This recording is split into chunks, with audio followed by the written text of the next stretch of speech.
blazes? Oh, something's interfering with the signal. Doctor, I feel weird. What? You're fading out. Oh, now don't. Where am I? Not right away. Oi, don't worry, I'm coming. Ladies and gentlemen, I give you the very first episode of my new TV program, Laser. Hey, who can summon your own son? I'm not leaving you! Go, get help. There he goes. Kill him! Who are you? What an unusual machine. You're a spy and I'm calling security. I am not a spy. You know this man? He calls himself a doctor. Doctor, say. I know. The doctor's here. He could interfere with our plans. Follow them.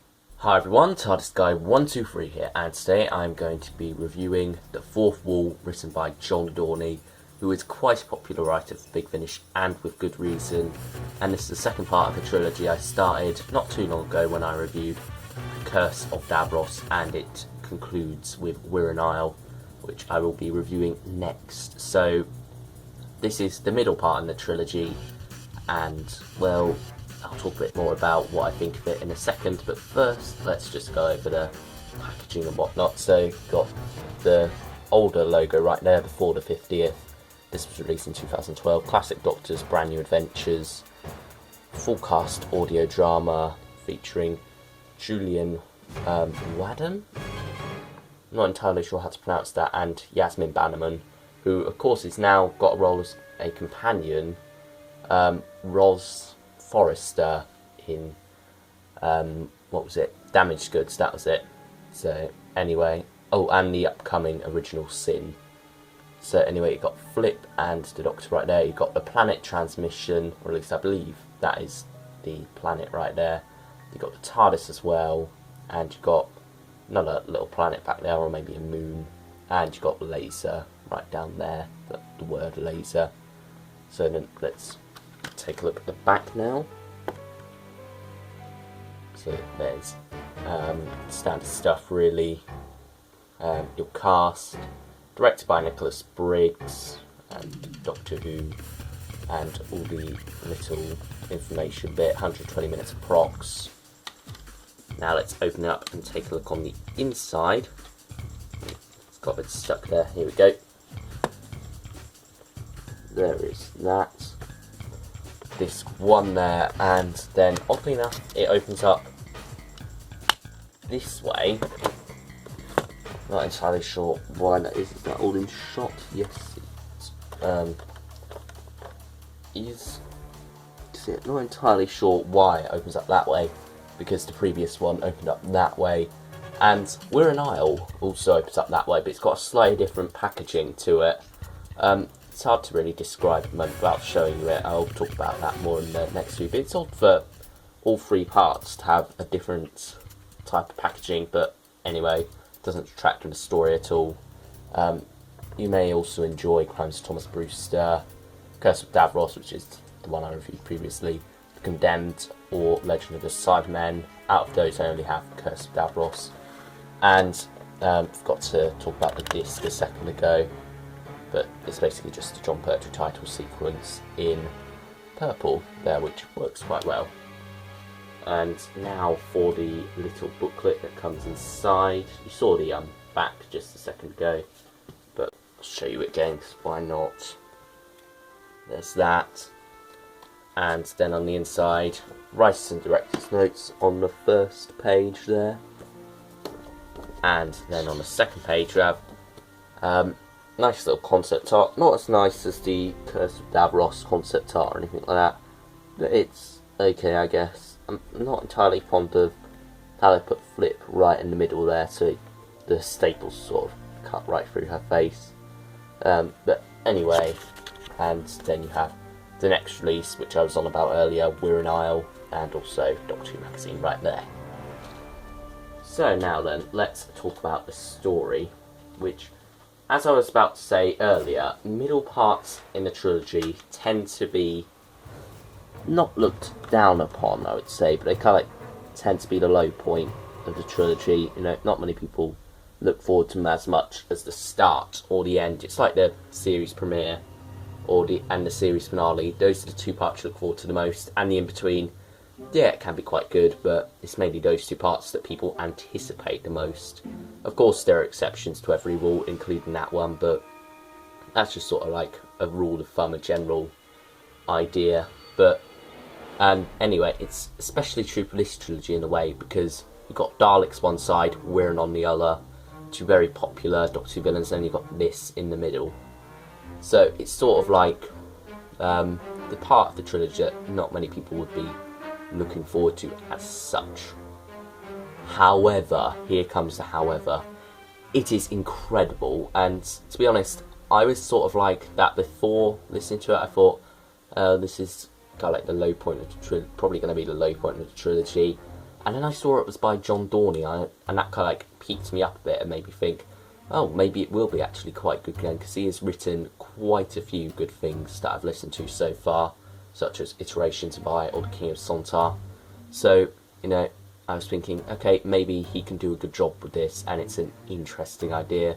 And it really is an interesting idea. I can't get too much into it without spoiling it, but it truly is fascinating, the idea of kind of like television, and kind of like just fiction in general, the idea that characters, you have a responsibility to them.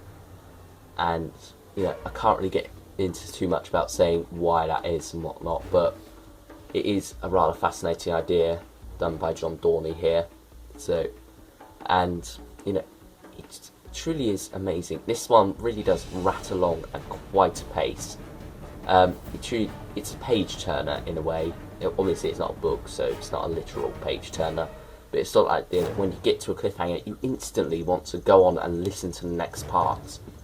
And I gave into that while listening to this. I was intending to listen to it part by part, but I ended up listening to part 3 and 4 together in one sitting. And, you know, usually I don't really last that long with sittings. I don't know why. My mind tends to wander a bit.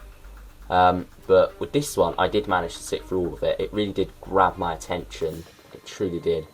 And, you know, it's a great story for that. So I definitely really enjoyed that aspect of it. Also, it's a comedy in some ways, but also very dramatic in others.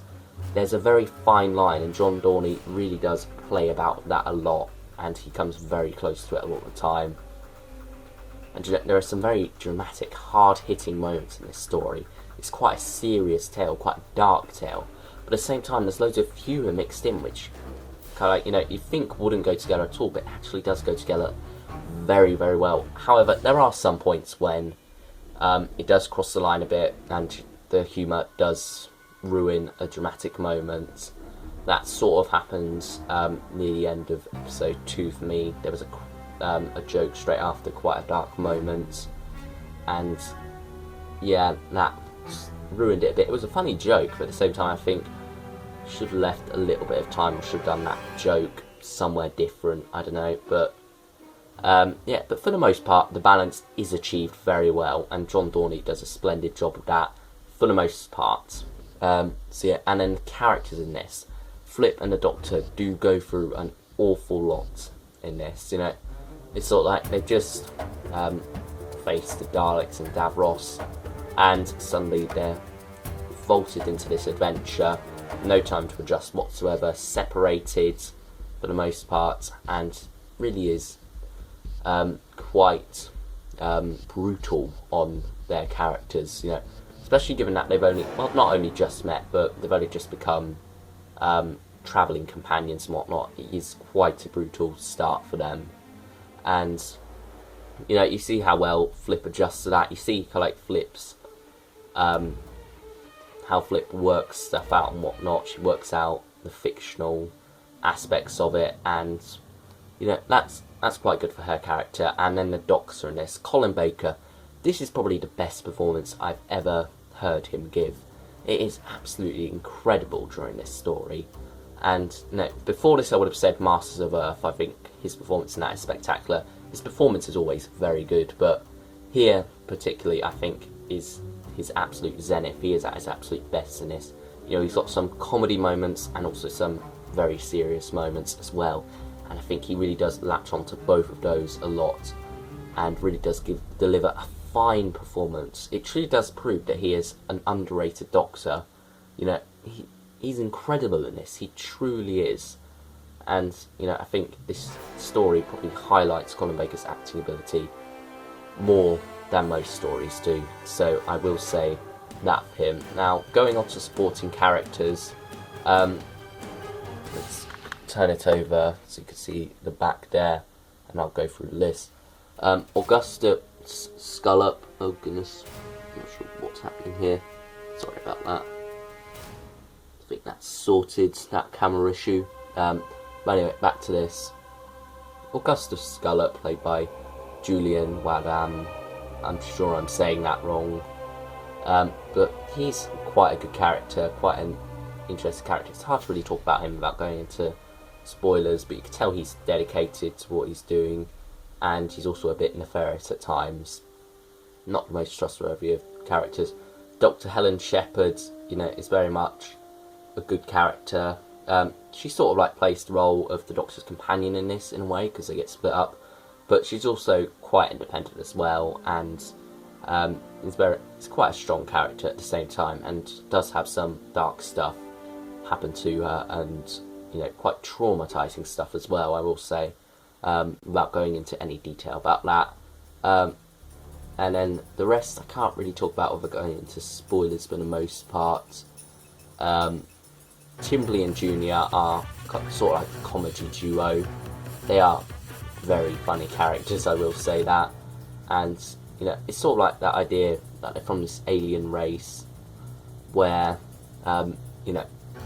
they've sort of like got this idea that you've got these people going around whose job it is to conquer the galaxy, but what if they're not very good at it? And that's what they sort of represent, and it's a funny idea. And as I said, this story has a lot of funny ideas, but also a lot of serious moments as well. So yeah, that's that, and I think that's all I can really say without going into spoilers. I really want to talk about spoilers with this one for some reason, because, well, there's just loads of good things that I can't really talk about because of the general concept of this story and the way it plays out, so I won't go into that. Instead, I will move on to rating it, and I will give it a 9.5, very close to a 10. It is absolutely incredible story. I do recommend you pick this one up, definitely. It's just that the comedy moments, as I previously said, do sort of jar at times, but for the most part, the balance is perfect. John Dorney is a superb writer, and this is a superb story. So, thank you for watching, everyone, and I will see you all next time. Bye, everyone.